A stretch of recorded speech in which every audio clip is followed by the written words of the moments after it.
चलो फिर आज की क्लास स्टार्ट करते हैं जिसमें हम पढ़ेंगे डायमेंशंस। अब डायमेंशन पढ़ने से पहले एक बात बताओ कि हमने पहले फंडामेंटल यूनिट्स पढ़ी थी। फंडामेंटल यूनिट्स कितनी होती हैं? 7 फंडामेंटल यूनिट्स होती हैं। और कौन कौन सी होती हैं 7 फंडामेंटल यूनिट्स?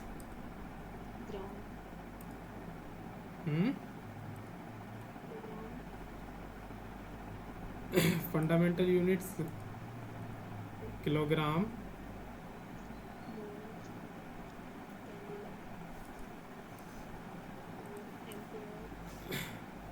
देखो फंडामेंटल यूनिट्स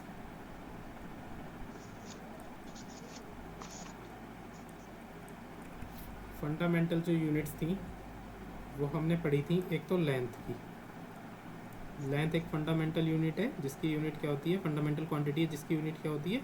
मीटर। एक पढ़ी थी हमने mass, mass kilogram, time second, current ampere, temperature kelvin, अच्छा अमाउंट ऑफ इंटेंसिटी मोल, और एक और पढ़ी थी क्या? ल्यूमिनस इंटेंसिटी, और एक पढ़ा था हमने अमाउंट ऑफ सब्सटेंस, जिसको हम किस में अमाउंट ऑफ सब्सटेंस को मोल में लिखते हैं, और अमाउंट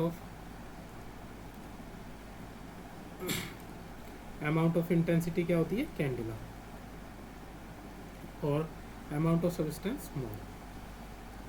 अब देखो फंडामेंटल क्वांटिटीज़ क्या होती हैं। फंडामेंटल क्वांटिटीज़ हमें ये बताती हैं कि किसी भी फिजिकल क्वांटिटी को फंडामेंटल क्वांटिटी पर कितना डिपेंड होती है। कोई भी फिजिकल क्वांटिटी कितनी पावर पर डिपेंड होती है। जैसे अगर हम एक फिजिकल क्वांटिटी की बात करें जो है स्पीड, तो स्पीड 2 फंडामेंटल यूनिट्स पर डिपेंड होती है। किस किस पर? Distance upon time. तो इनको हम कैसे रिप्रेजेंट करेंगे? देखो डिस्टेंस को हम किस चीज़ में मेजर करते हैं?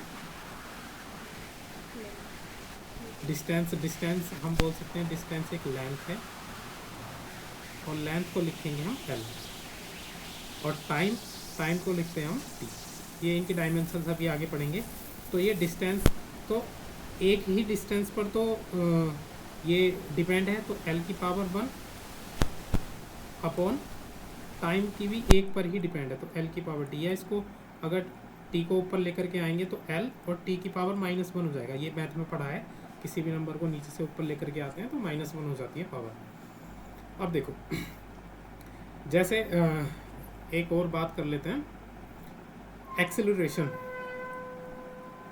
एक्सेलरेशन क्या होता है? Velocity upon time. तो वेलोसिटी क्या होता है? वेलोसिटी किस चीज़ पर डिपेंड होता है? वेलोसिटी होता है डिस्प्लेसमेंट अपॉन टाइम पर, और एक टाइम नीचे है ऑलरेडी। तो ज़रा अगर हम इनको लिखें, डिस्प्लेसमेंट क्या है? एक लेंथ, तो लेंथ के लिए एल लिख दिया। अब टाइम क्या है? टाइम के लिए टी, और इस वाले टाइम के लिए टी लिख दिया। तो जब टी और टी की मल्टीप्लाई होगी तो क्या हो जाएगा? टी स्क्वायर, या टी स्क्वायर को ऊपर लेकर के आएंगे तो क्या हो जाएगी? L T -2। तो देखो ये एक्सेलरेशन की डायमेंशन है जो हमको बताती है कि ये जो एक्सेलरेशन है ये लेंथ की तो पावर 1 पर डिपेंड है, और टाइम की पावर कितने पर डिपेंड है? ये -2 पर। तो फंडामेंटल जो डायमेंशंस होती हैं, डायमेंशंस हमको ये बताती हैं कि कोई भी फिजिकल क्वांटिटी फंडामेंटल यूनिट्स की कितनी पावर पर डिपेंड होती है। सही है। अब देखो ये फंडामेंटल यूनिट्स की जो डायमेंशन होती हैं वो क्या होती हैं, मैं डायमेंशंस बता देता हूँ। देखो जैसे फंडामेंटल यूनिट है एक लेंथ, लेंथ के लिए जो डायमेंशन यूज होगी वो होगी एल। मास की है किलोग्राम, मास के लिए जो डायमेंशन यूज होगी वो होगी m, टाइम के लिए जो डायमेंशन यूज होगी वो होगी t, करंट के लिए जो डायमेंशन यूज होगी वो है a, टेम्परेचर के लिए या तो k यूज होगी या फिर थीटा भी यूज कर लेते हैं, है ना, k या थीटा।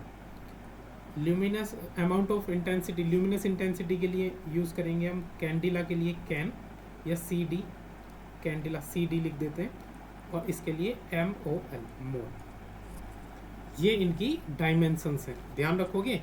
लेंथ की डायमेंशन क्या है L, मास की है M, टाइम की है T, करंट की है A, टेम्परेचर की K है या फिर थीटा, और ल्यूमिनस इंटेंसिटी की कैंडिला, और अमाउंट ऑफ सब्सटेंस की मोल।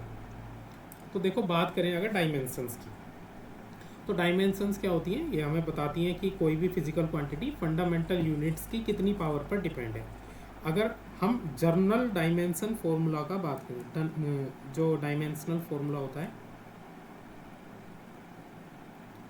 तो डायमेंशनल फॉर्मूला क्या होता है, डायमेंशनल फॉर्मूला होता है m की पावर a, l की पावर b और t की पावर c।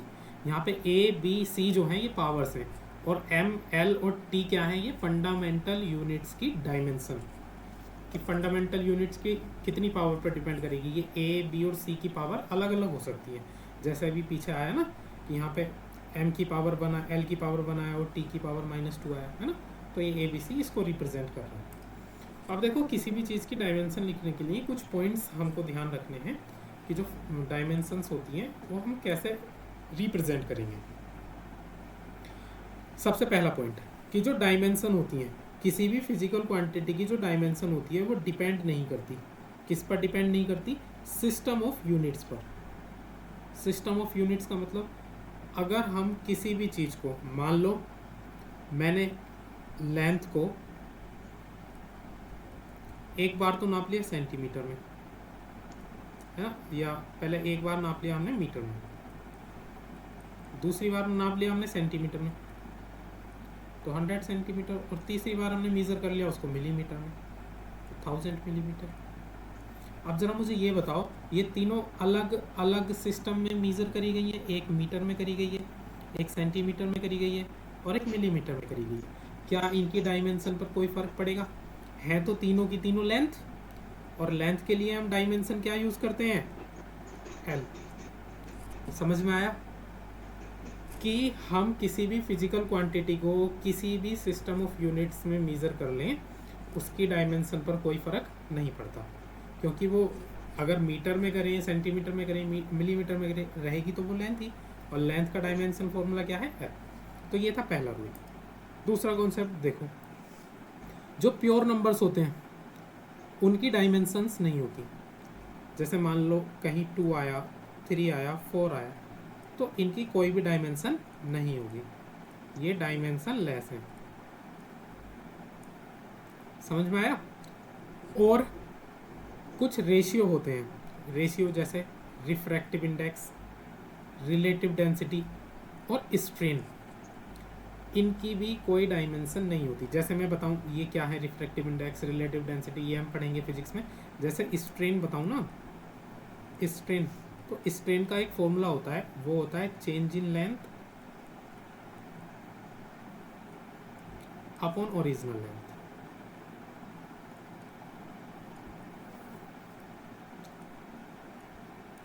तो जरा ये चेंज इन लेंथ को हम किस में मेजर करेंगे, लेंथ में, और लेंथ की डायमेंशन क्या होगी, L। अच्छा, ओरिजिनल लेंथ को हम किस में मेजर करेंगे, लेंथ में, उसकी भी डायमेंशन क्या होगी, L। L से L यहाँ कट सकता है तो डायमेंशन क्या आ जाएगी,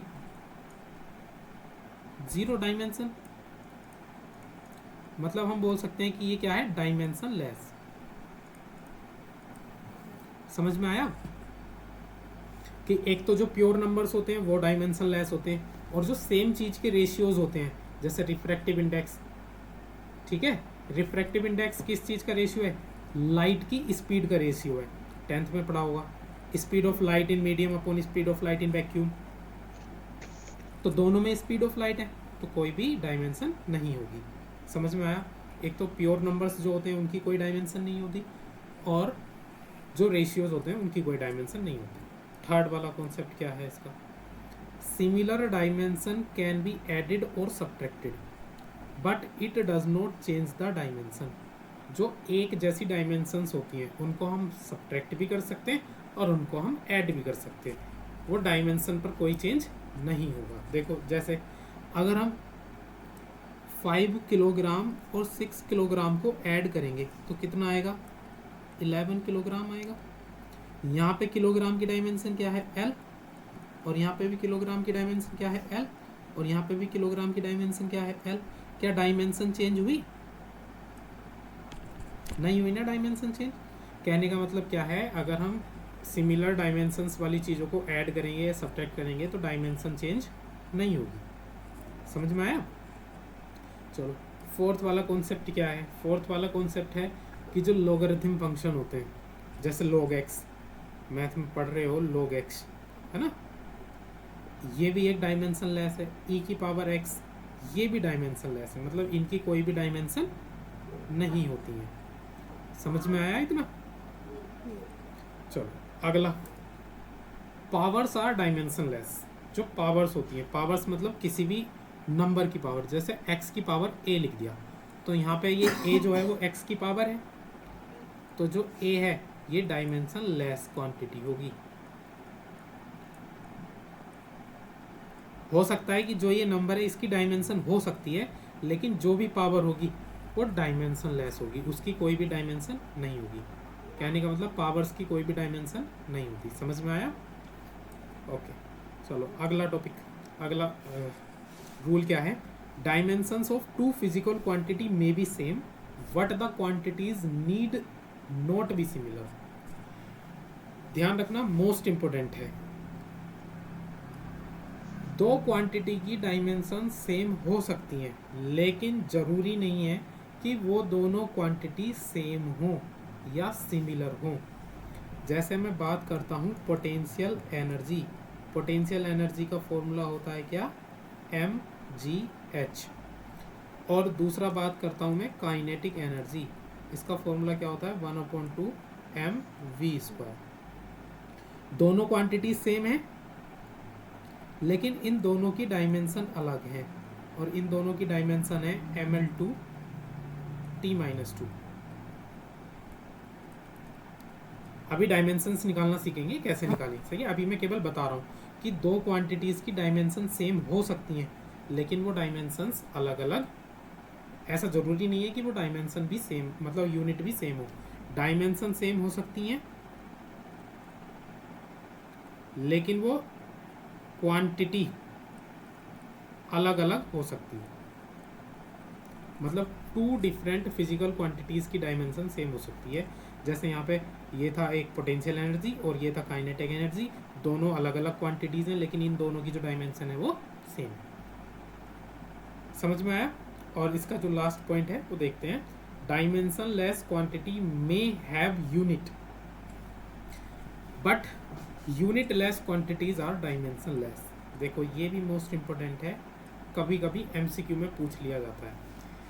ये क्या है, मान लो अगर किसी भी चीज़ की डायमेंशन नहीं है तो इसका मतलब ये नहीं है कि इसकी कोई भी यूनिट नहीं होगी। जैसे फॉर एग्जांपल अगर मैं बात करूं एंगल, एंगल का फॉर्मूला क्या होता है, आर्क अपॉन रेडियस।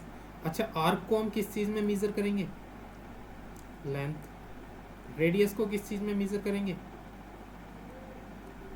लेंथ। अच्छा तो क्या यहाँ से कोई डायमेंशन आएगी, तो हम इसको क्या बोल सकते हैं, डायमेंशन लेस। लेकिन इसकी यूनिट भी तो पढ़ी है हमने कुछ ना कुछ। यूनिट क्या होती है एंगल की,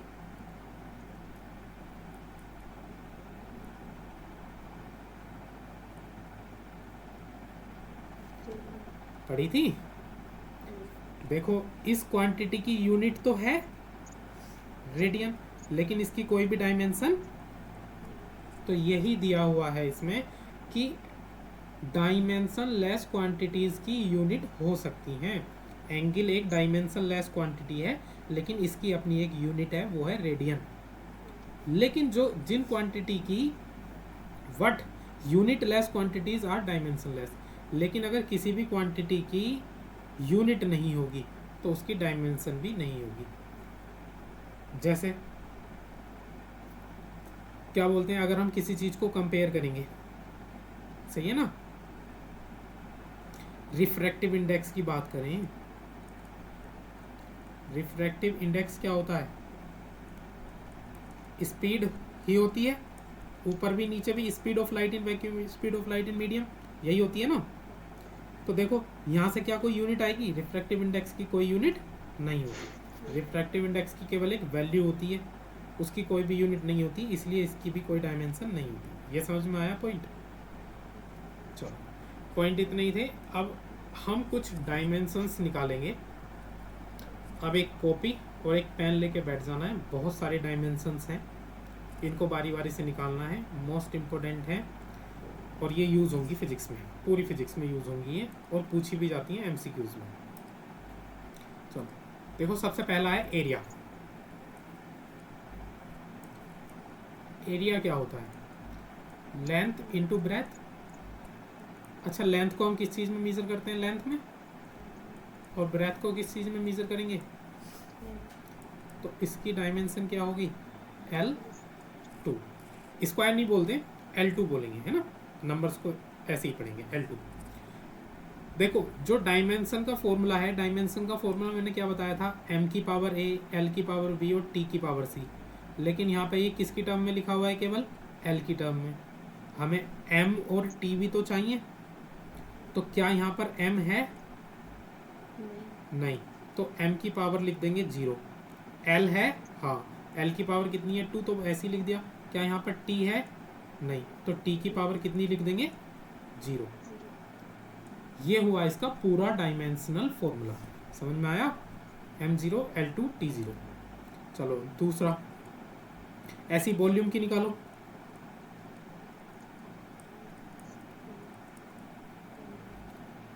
तीनों ही चीज़ों को हम किस में मेजर करेंगे, लेंथ में, लेंथ भी, ब्रेथ भी और हाइट भी। डायमेंशन क्या हो जाएगी, m0 l3 t0। समझ में आया? अब जरा मास डेंसिटी, क्या डायमेंशंस न्यूमेरिकल में यूज नहीं होंगी, इन पे सीधा क्वेश्चन पूछा जाता है, what is the dimensional formula of force. Force का डायमेंशनल फॉर्मूला क्या होगा, इस तरह से सीधा क्वेश्चन पूछा जाता है एमसीक्यू में। सही है।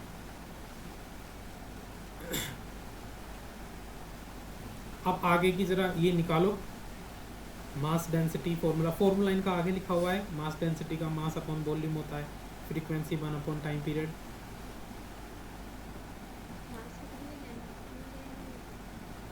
देखो सामने इसका फॉर्मूला गिवन है, जैसे मास डेंसिटी है तो मास डेंसिटी को हम क्या लिखते हैं, मास अपॉन वॉल्यूम। तो मास को किस चीज़ में मेजर करेंगे, m। मास के लिए क्या बताया था, m अपॉन वॉल्यूम। वॉल्यूम की डेंसिटी अभी क्या आई, l की पावर 3, तो हम डायरेक्ट लिख देंगे अपॉन में l की पावर 3। तो यहाँ l की पावर 3 को ऊपर लेके जाएंगे तो कितना हो जाएगा, l की पावर, क्या यहाँ पर t है, नहीं है, तो t की पावर कितनी लिख देंगे, 0। वैसे ही निकालो फोर्थ वाला।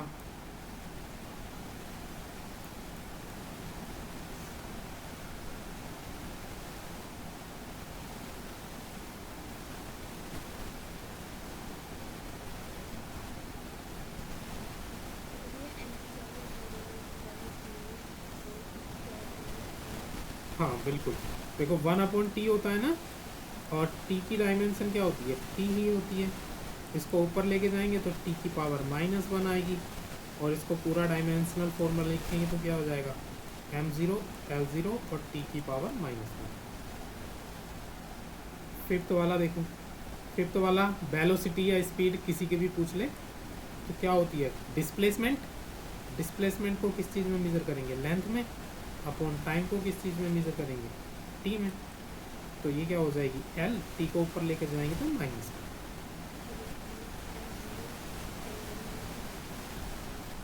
हाँ, इसका डायमेंशन फॉर्मूला हो जाएगा m0 l t minus, most important है, ध्यान रखना, इसको याद रहनी चाहिए, ये निकालने की ज़रूरत नहीं पड़े, याद रहनी चाहिए, एल टी माइनस वन, इसको याद रखना। वैसे ही फोर्स मोस्ट इम्पोर्टेंट है, फोर्स की भी। फोर्स क्या होता है, इससे पहले तो एक्सेलरेशन है ना, इससे पहले एक्सेलरेशन देखते हैं। एक्सेलरेशन क्या होता है, एक्सेलरेशन होता है वेलोसिटी अपॉन टाइम। अभी हमने वेलोसिटी की क्या निकाली है, वेलोसिटी की निकाली है एल टी माइनस वन, और टाइम की टी। हाँ, m0 l1 और t माइनस टू। वन तो लिखते नहीं है, वन ऐसी रहता है, सही है ना, समझ में आया। इस तरह की ये आगे की निकाल लोगे, फोर्स की क्या होगी, इम्पल्स की क्या होगी।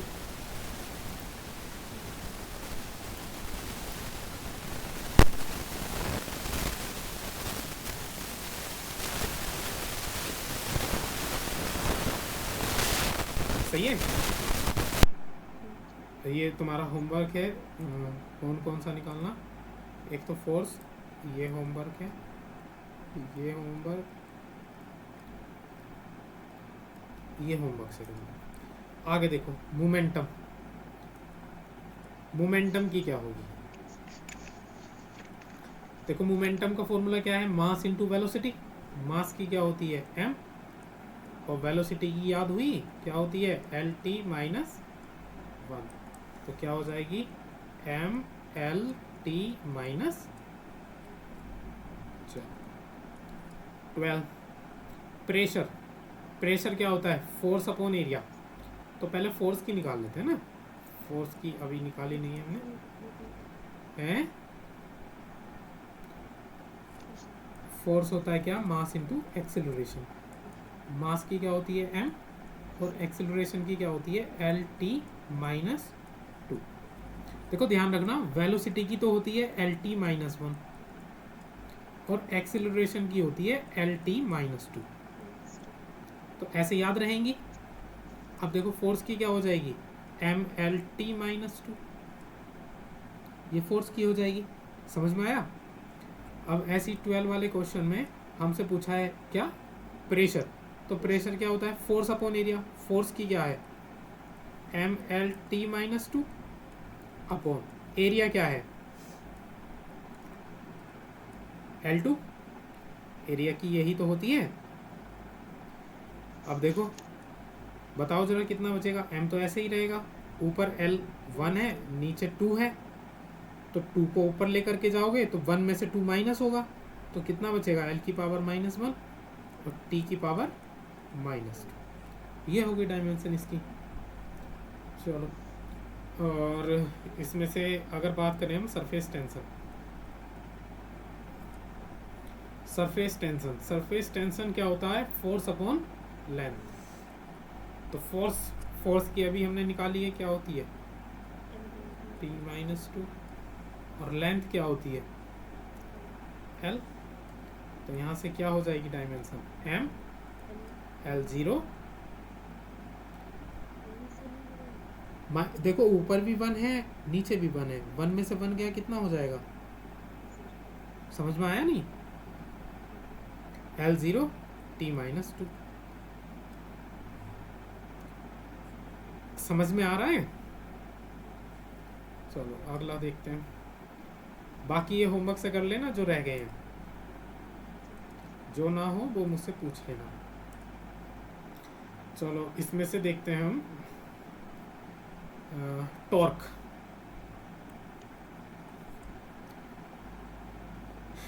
देखो टॉर्क के दो फॉर्मूले हैं, एंगुलर मोमेंटम अपॉन टाइम या फोर्स इनटू डिस्प्लेसमेंट। हम निकालेंगे फोर्स इनटू डिस्प्लेसमेंट से, फोर्स इनटू डिस्टेंस। तो फोर्स की क्या होती है M L T minus two, और डिस्टेंस की क्या होती है, तो क्या हो गई dimension M L two T minus two. समझ में आया। चलो जरा वर्क की निकालना, वर्क क्या होता है,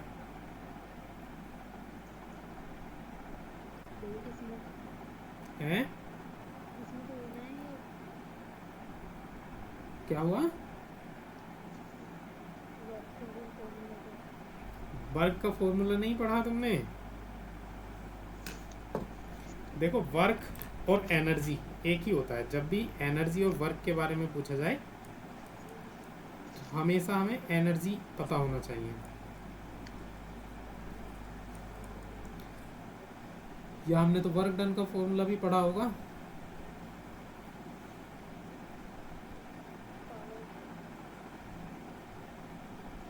पता नहीं यार नहीं याद।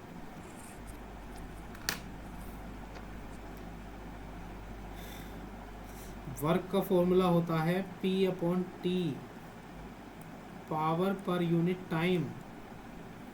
अब पावर बताओ, पावर क्या होता है?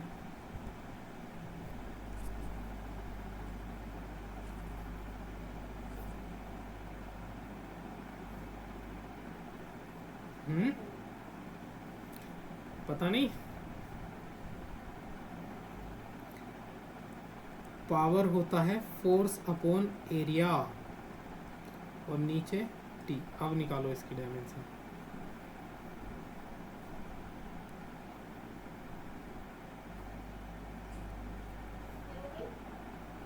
अभी टाइम नहीं है, बता दो।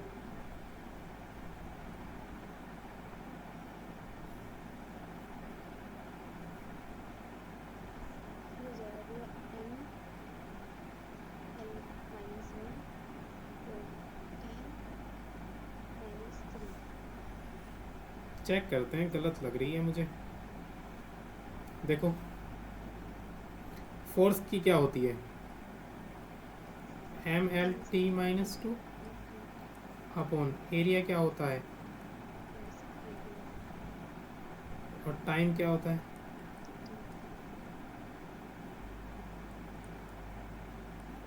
चलो ऊपर जाएगा तो कितना बचेगा? M L -1 T -3। हमने कुछ ना कुछ फॉर्मूला गलत लग दिया क्या?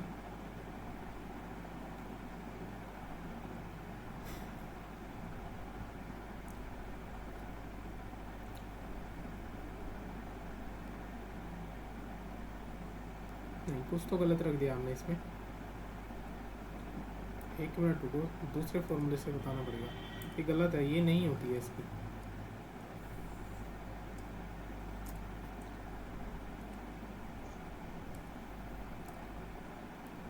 वर्क जो होता है वो एनर्जी के बराबर होता है।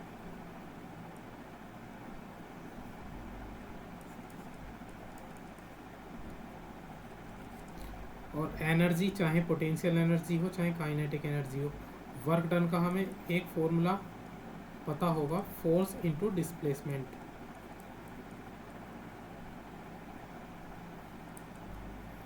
W equals to F S.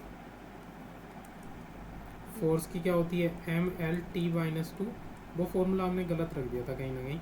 और डिस्प्लेसमेंट की क्या होती है? एल। तो इसकी डायमेंशन क्या हो जाएगी? M L two T -2। ये होती है वर्क डन की। इसको याद रखना। अब देखो जो डायमेंशंस तुम्हें याद रहनी चाहिए, सबसे पहले तो याद रहनी चाहिए तुम्हें वेलोसिटी। वेलोसिटी की क्या होती है? L T -1। दूसरा एक्सेलरेशन। एक्सेलरेशन की क्या होती है?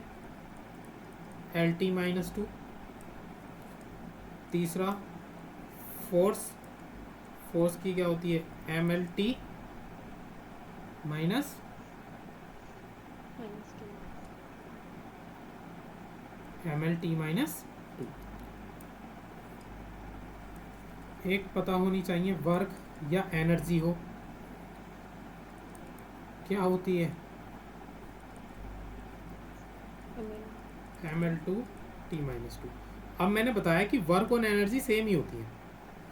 अब एनर्जी में कोई भी आए, चाहे एनर्जी में आए पोटेंशियल एनर्जी, चाहे एनर्जी में आए काइनेटिक एनर्जी, इन सब की डायमेंशन सेम होती है। जैसे बात करो अगर पोटेंशियल एनर्जी की, तो क्या होती है? M G H.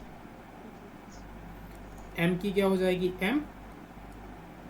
अच्छा जी क्या है यहाँ पे, एक्सीलरेशन ड्यू टू ग्रेविटी, तो एक्सीलरेशन ही है ना, एक्सीलरेशन की यूनिट क्या होती है एल टी माइनस टू, और एच की क्या हो जाएगी एल। जरा इनको देखो, एम तो सिंगल है तो एम, एल दो बार है तो एल की पावर टू और टी की पावर माइनस टू। समझ में आया। अब काइनेटिक एनर्जी की भी देखो क्या होता है, हाफ एम वी स्क्वायर। देखो ये जो हाफ है इसकी डायमेंशन नहीं होगी, क्योंकि हमने पढ़ा है कि कोई भी नंबर हो उनकी डायमेंशन नहीं होती, वो डायमेंशन लेस होते हैं। हम डायमेंशन किसकी लिखेंगे यहाँ एम की, एम है यहाँ पर मास तो इसकी एम हो जाएगी। वी क्या है यहाँ पर वेलोसिटी, वेलोसिटी की क्या होती है एल टी माइनस वन, और इसकी पावर कितनी है टू, तो इस पर पावर भी तो लगानी पड़ेगी टू, तो इसको ज़रा सिंप्लीफाई करो, एम एल की पावर टू क्योंकि पावर ये एल पे जाएगी, और टी की पावर माइनस टू क्योंकि माइनस वन की मल्टीप्लाई जब पावर टू से करेंगे तो कितना हो जाएगा। समझ में आया। अब एनर्जी में कोई सी भी एनर्जी हो उन सब की ही यूनिट क्या होगी M L two T minus two. समझ में आया।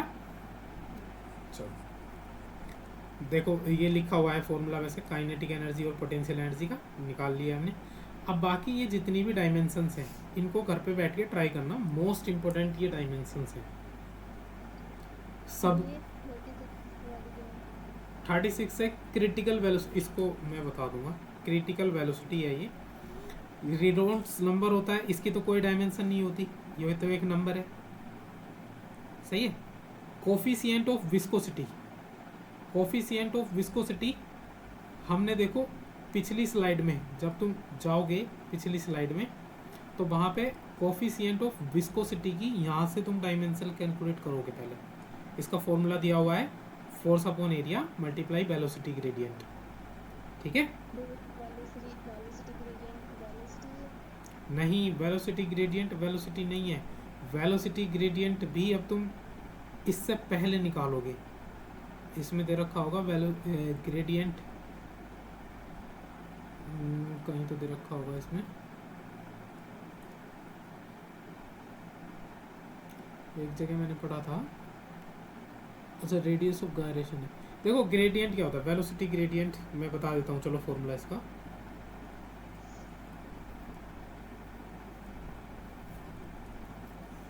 वेलोसिटी ग्रेडियंट होता है वेलोसिटी अपॉन डिस्टेंस। किसी भी चीज को हम अगर लेंथ से डिवाइड कर देते हैं ना तो वो बन जाता है ग्रेडियंट, सही है। ये वेलोसिटी ग्रेडियंट का फॉर्मूला हो गया। यहाँ से निकालोगे कोफिशिएंट ऑफ विस्कोसिटी की, निकालोगे यहाँ से, फिर मास डेंसिटी और फिर रेडियस निकाल के देखना, अगर नहीं हो तो मैं कल कराऊंगा इसको, ठीक है, कैलकुलेट करके देखना। अब देखते हैं कि अभी हमने डायमेंशनल फॉर्मूला निकालना सीखा सभी का। अब देखते हैं कि हमें इनका यूज़ क्या होता है, डायमेंशंस का यूज़ क्या होता है, सही है, हम इनको क्यों पढ़ते हैं, कहाँ ये हमारे लिए हेल्पफुल होती है। चलो देखते हैं सबसे पहला इसका एप्लीकेशन डायमेंशनल एनालिसिस का। तो सबसे पहले ये यूज़ होता है किसी भी एक फिजिकल क्वांटिटी को एक सिस्टम से दूसरे सिस्टम में चेंज करने के लिए या कन्वर्ट करने के लिए, ठीक है। किसी भी फिजिकल क्वांटिटी को एक सिस्टम से दूसरे सिस्टम में कन्वर्ट करने के लिए डायमेंशनल फॉर्मूले का यूज़ करते हैं। अब कैसे करते हैं देखो, अभी हमने इससे पहले रूल में पढ़ा था कि हम किसी भी सिस्टम में फिजिकल क्वांटिटी को मेज़र कर लें, दोनों ही सिस्टम में डायमेंशंस क्या रहेंगी, सेम रहेंगी। समझ में आया इतना। उससे पहले हमने ये पढ़ा था कि जो फिजिकल क्वांटिटी होती हैं उनका मैग्नीट्यूड और जो यूनिट होती है वो क्या होता है, कांस्टेंट होता है। कहने का मतलब जो किसी भी एक क्वांटिटी में मैग्नीट्यूड m1 है और उसमें यूनिट u1 है, तो अगर उसे दूसरे सिस्टम में मेजर कर रहे हैं, मान लो उसका मैग्नीट्यूड m2 है और u2 यूनिट u, तो ये दोनों की दोनों बराबर रहेंगी। मैंने एक एग्जाम्पल लेकर के भी समझाया था। मान लो एक यूनिट को हम मेज़र करने हैं मीटर में, तो ये एक अलग सिस्टम हो गया, और इसी यूनिट को हम मेज़र कर रहे हैं सेंटीमीटर में, तो 100 सेंटीमीटर हो जाएगा, ये एक दूसरा सिस्टम हो गया। तो यहाँ पे देखो m1 की वैल्यू कितनी है 1, और यहाँ पे u1 की वैल्यू कितनी है, मीटर। यहाँ पे m2 की वैल्यू कितनी है, 100, और यहाँ पे u2 की वैल्यू कितनी है, सेंटीमीटर। तो देखो यहाँ से भी ये प्रूफ हो जाएगा कि m1 u1 जो होगा वो m2 u2 के बराबर होगा। वैल्यू रखो, यहाँ पे 1, u1 की वैल्यू रखो मीटर, यहाँ पे रखो m2 की वैल्यू 100, u2 की वैल्यू रखो सेंटीमीटर। तो देखो अब हमें ये मीटर और सेंटीमीटर कैंसिल करने हैं, तो मीटर की जगह मीटर को सेंटीमीटर में कन्वर्ट करना पड़ेगा। तो 1 मीटर में कितने सेंटीमीटर, मीटर की जगह हम 100 सेंटीमीटर लिख सकते हैं। इधर भी 100 सेंटीमीटर, सेंटीमीटर से सेंटीमीटर कट गया, 100 इक्वल्स टू 100 आ गया, नहीं आया। कहने का मतलब m1 u1 और m2 u2 हमेशा ही क्या होते हैं, कांस्टेंट होते हैं। अब देखो, अब जब हम किसी भी क्वांटिटी को एक सिस्टम से दूसरे सिस्टम में कन्वर्ट करेंगे तो वहाँ पर m1 u1 जो होगा वो m2 u2 के बराबर होगा। ये क्या है, m1 और m2 क्या है, मैग्नीट्यूड, और u1 और u2 क्या है, यूनिट। समझ में आया। तो अगर हमें किसी भी एक यूनिट को एक सिस्टम से दूसरे सिस्टम में चेंज करना है तो हमेशा मैग्नीट्यूड पूछेगा, क्योंकि यूनिट तो हमें पता होती हैं। तो हम उसके लिए एक फॉर्मूला ऐसे लिख सकते हैं, m1 equals to m2 u2 upon u1। अब देखो इसका हम यूज़ करके दिखाते हैं। ये है एग्जाम्पल, कन्वर्ट करना है 1 न्यूटन को किसमें, डाइन में। न्यूटन कौन से सिस्टम की यूनिट है, न्यूटन है MKS सिस्टम की, और जो डाइन है वो कौन से सिस्टम की यूनिट है, CGS। जो न्यूटन होगा और डाइन होगा, अगर इसमें बात करें कि न्यूटन में जो जो हमने यूनिट और मैग्नीट्यूड है वो m1 u1 है, और डाइन में कितना है, m2 u2। समझ में आया। यहाँ पे लिख लो 1 न्यूटन, 1 न्यूटन को डाइन में कन्वर्ट करना है। मैं लिख देता हूँ 1 न्यूटन। अब न्यूटन किसकी यूनिट है, सबसे पहले ये बताओ मुझे। न्यूटन है फोर्स की यूनिट, और डाइन भी है फोर्स की यूनिट। तो फोर्स की जो डायमेंशन होती हैं वो क्या होती हैं, mL/t-2। मान लो जो पहले वाले सिस्टम में जो यूनिट है, यहाँ पे जो हम मेजर कर रहे हैं इसमें जो पहले वाले सिस्टम में यूनिट है उसकी डायमेंशन क्या होगी, मान लो m1 मान ली, m1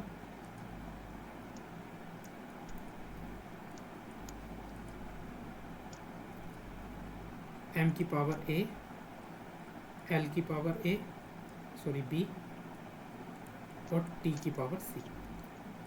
दूसरे सिस्टम में भी यूनिट वही रहेंगी, पावर तो सेम रहेंगी, क्योंकि डायमेंशन कभी भी चेंज नहीं होती। बस उसको हम दूसरी यूनिट के लिए इन सबको किससे रिप्रेजेंट कर देते हैं, m2, l2 और t2। अच्छा, अगर इस फॉर्मूले में हम वैल्यू रखें तो जो m1 हो जाएगा वो देखो, m2 तो ऐसे ही बाहर लिख देते हैं। जो u2 की वैल्यू है, u2 की वैल्यू कितनी होगी, m2 की पावर a, l2 की पावर a और t2 की पावर b और t2 की पावर c। यहाँ पे m1 की पावर a, l1 की पावर b, t1 की पावर c। इसी को अगर सही करके लिखें तो m1 हो जाएगा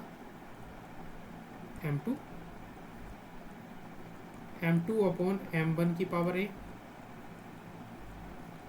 l2 अपॉन l1 की पावर a b और t2 अपॉन t1 की पावर c। ये हमने एक फॉर्मूला बना लिया है। अब देखो इस फॉर्मूले का यूज़ करेंगे। जो न्यूटन और डाइन में है, हमें यहाँ पर m1 की वैल्यू पता है, m1 की वैल्यू कितनी दे रखी है, 1। u1 की वैल्यू कितनी दे रखी है, u1 की वैल्यू हम क्या लिखेंगे, m1 की पावर a, l1 की पावर b और t1 की पावर c। जो यूनिट होती है वो क्या हो जाएगी, m1 क्योंकि यही तो है पावर ए बी सी। इधर यूनिट लिख सकते हैं ना हम फोर्स की, एल टी माइनस 2। ये फोर्स की यूनिट है नहीं? अरे u1 भी यही होगा, बस उसको ऐसे लिखेंगे m1 l1 और t1 की पावर -2। क्योंकि u1 और u2 क्या है? u1 तो है जब हम न्यूटन में मेजर करेंगे तब डायमेंशन, और u2 क्या है? जब हम डाइन में मेजर करेंगे तब डायमेंशन। डायमेंशन तो सेम ही रहेंगी, बस हम क्या लिख देंगे? u2 की जगह क्या लिख देंगे? m2 l2 और t2 की पावर -2। समझ में आया? ये हमने m1 और m2 क्यों लिखा, ये अभी आगे समझ में आएगा। देखो वैल्यू पुट करते हैं। m1 की वैल्यू हमें पता है 1 न्यूटन, और m2 की वैल्यू हमको बतानी है कि कितने डाइन होगा। समझ में आया? वैल्यू पुट करो इस इक्वेशन में। m1 की तो 1 हो गई, u1 की कितनी हो गई?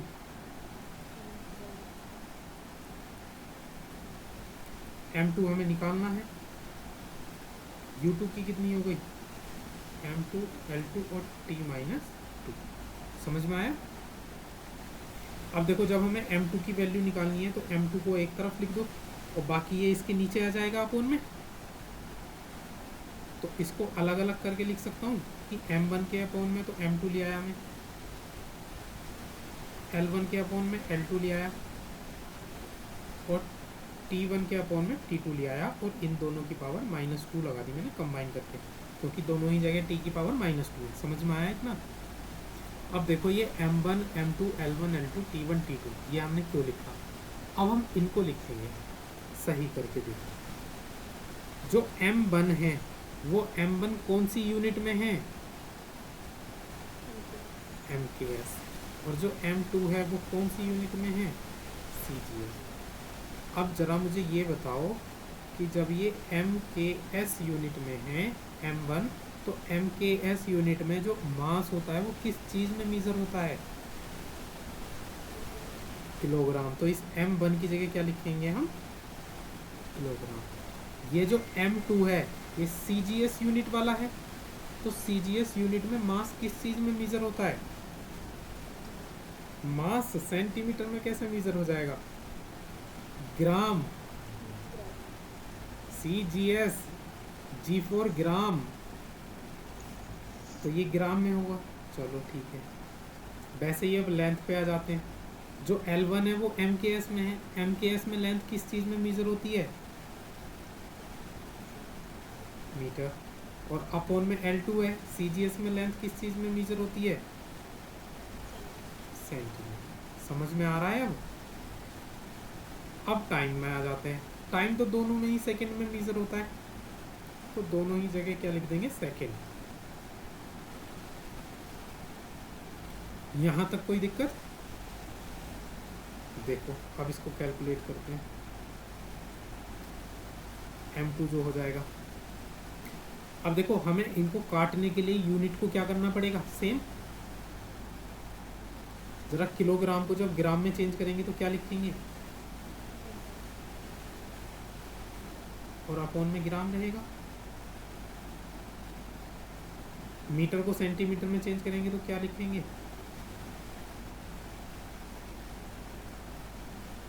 देखो ये सेकंड से सेकंड कट गया, इसको छोड़ दो, है ना? तो 1 हो गया, 1 की पावर -2 1 ही हो जाएगा।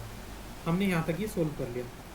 अब देखो यहाँ तक हमने सोल्व कर लिया, तो अब ये ग्राम से ग्राम कट गया और सेंटीमीटर से सेंटीमीटर कट गया। तो यहाँ से जो m2 की वैल्यू आई, m2 की वैल्यू कितनी आई? 30 और 20 कितना हो गया? 10⁵ समझ में आया? तो यहाँ से हम ये बता सकते हैं कि जो 1 न्यूटन होता है वो कितना होता है? 10⁵। ये कभी तुमने क्लास 9th में पढ़ा होगा कि 1 न्यूटन इक्वल्स टू 10⁵ डाइन, इतना होता है। आज यहाँ पर तुमने ये प्रूफ कर दिया, और प्रूफ किसकी हेल्प से करा हमने? डायमेंशंस के। तो पता चला डायमेंशन कहाँ हेल्पफुल है हमारे लिए।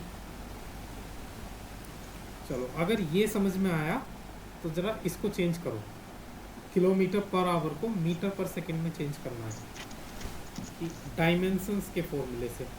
यहाँ पे 1 लिख लो, 1 किलोमीटर पर आवर को हमें चेंज करना है मीटर पर सेकेंड। तो यहाँ से हम बता सकते हैं कि यहाँ पे m1 की वैल्यू तो है 1, और जो u1 होगा वो देखो, किलोमीटर को किस चीज़ में मेजर करेंगे हम, लेंथ L1, और आवर को किस चीज़ में मेजर करेंगे, टाइम। टाइम ऊपर जाएगा तो कितनी हो जाएगी पावर, -1। वैसे ही यहाँ पे m2 की वैल्यू हमको बतानी है। यहाँ पे जो u2 होगा, मीटर सेम L1 होगा, लेंथ में मेजर करेंगे, और सेकंड को टाइम में करेंगे। टाइम ऊपर जाएगा तो कितना हो जाएगा, t2 की पावर -1। एक मिनट रुकना, एक मिनट आंटी आएगी। मैं क्लास ले रहा था, बस मैं क्लास छोड़ने वाला हूँ। हाँ हाँ, बस 10 मिनट में मैं क्लास ओवर कर रहा हूँ।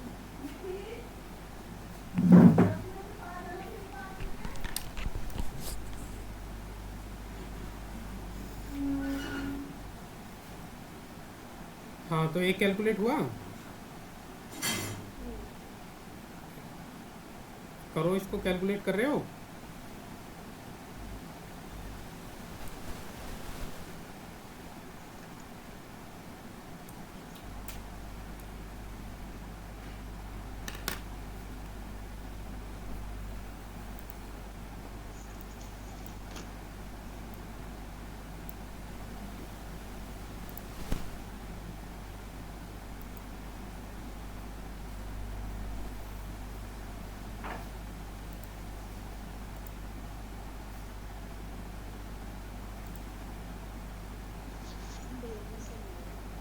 नहीं हुआ, चलो मैं बताता हूँ इसको, है ना, तब अच्छे से समझ में आएगा। देखो, हमने फॉर्मूला पढ़ा है कि जब भी हम एक यूनिट को दूसरी यूनिट में चेंज करेंगे तो m1 u1 बराबर होगा किसके, m2 u2 के। सही है। m1 की वैल्यू 1 दी हुई है। एक मिनट, एक, हाँ देखो मैं बताता हूँ इसको। देखो, हमने ये पढ़ा हुआ है कि जब भी हम एक यूनिट से दूसरी यूनिट में चेंज करेंगे तो m1 u1 बराबर होगा किसके, m2 u2 के। यहाँ पर m1 की वैल्यू कितनी दी हुई है, 1, u1 की वैल्यू कितनी दी हुई है, L1, और t1 की पावर -1। यहाँ पे हमें L2 की m2 की वैल्यू बतानी है, और u2 की कितनी है, L2, और t2 की पावर -1। अच्छा, अगर हमें यहाँ से m2 की वैल्यू निकालनी है तो m2 को एक तरफ रखेंगे, और इसको जब इधर नीचे भेजेंगे तो क्या इसको ऐसे लिखा जा सकता है, L1/L2, और इधर ये T1/T2 की पावर -1।